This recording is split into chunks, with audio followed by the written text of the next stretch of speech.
I got the surgery of my dreams. Let me explain. A couple of days ago, I got a laparoscopic salpingectomy, bilateral. You can Google it. But that basically means that they cut my tubes and they remove them and I will never be able to have biological children. Since I was a little girl, I knew this was gonna happen. I shared it with my mom and with people around me. And everybody would say like, oh, tú vas a cambiar de opinión, you're gonna change your mind, you're gonna change your mind.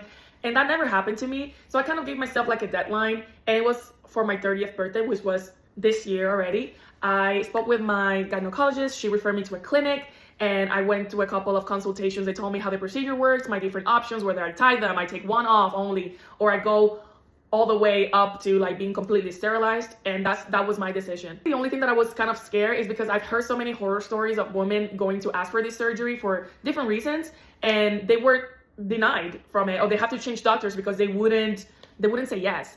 The procedure was like around an hour and a half. I might have stayed at the hospital for like 2 hours because from the moment that I got there, I got checked in. They called me, they put my IV.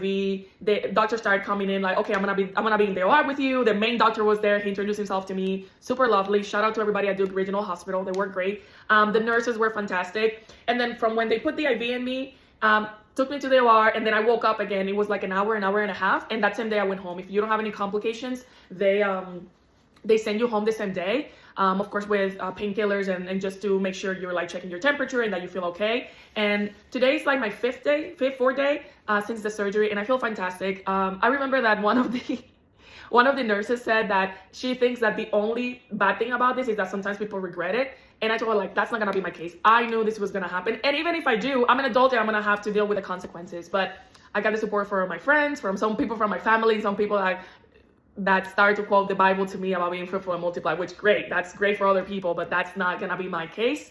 So yeah, if anybody has questions, I'm not a doctor, this is not medical advice. I'll be more than glad to answer in the comments or in another video how my experience went.